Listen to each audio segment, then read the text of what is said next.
السلام عليكم ورحمة الله وبركاته. الحمد لله والصلاة لأهلها. أما بعد إن الدين عند الله الإسلام. সম্মানিত শ্রোতা,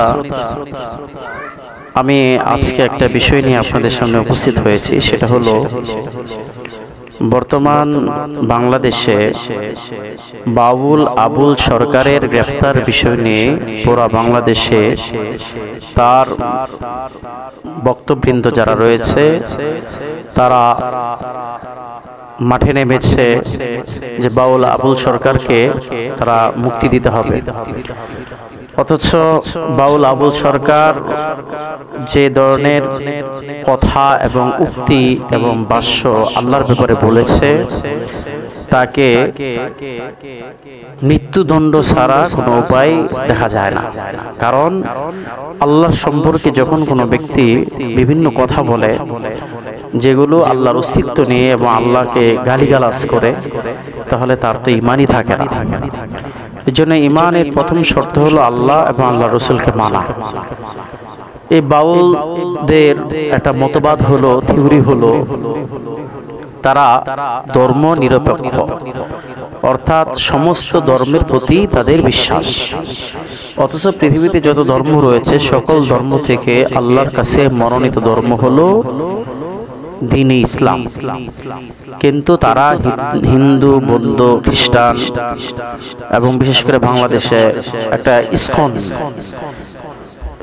ইসকনের সদস্য যারা, সকলকেই তারা এখানে আহ্বান করে এবং সকলের ধর্মকেই তারা সেগুলো মেনে নেয়। তারা সামাজিক রীতিনীতি মানতে প্রস্তুত না এবং তারা শরীয়তকে মানতে চায় না। তারা মারেফত মানে। আসলে এগুলো একটু ভণ্ডামি এবং এগুলো হলো নাস্তিকবাদী কথা, নাস্তিকতা। আর যে সমস্ত মানুষগুলো এই বাউলদের পক্ষে কথা বলতেছে তাদেরও ঈমান নাই, তাদেরও ঈমান আনতে হবে। এই জন্য তাওহীদি জনতা মানিকগঞ্জের ঘটনা যা করেছে এটা ভালোই করেছে, এটা কোনো খারাপ করে নাই। বরং শুধু মানিকগঞ্জের তাওহীদি জনতা কেন, পুরা বাংলাদেশের যারা দ্বীনে ইসলামকে ভালোবাসে, যারা ঈমানদার, তারাও ফুঁসে উঠবে। কারণ বাউলদের আরেকটা থিওরি হলো তারা মহিলাদের জিনা করা, মহিলাদের সাথে পরনারীর সাথে জিনা করা তারা একটা বৈধই মনে করে। আর যে জিনিস হারাম সেটাকে বৈধ মনে করাও তো ঈমান থাকে না। আর একটা থিওরি হলো তারা মানুষের ভিতরে মানুষকে ভালোবাসে, সেখানে স্রষ্টা খোঁজে, সেখানে কি স্রষ্টা খুঁজবে। এবং আরেকটা বিষয় থাকে তারা মারেফত নিয়ে থাকে। তো মারেফতই সবকিছু, যার ভিতরে ন্যূনতম শরীয়তের কোনো বিষয় থাকবে না অল বডির ভিতরে, সে আবার মারেফত কিভাবে খুঁজবে। এই জন্য বাউল মানেই ফাউল।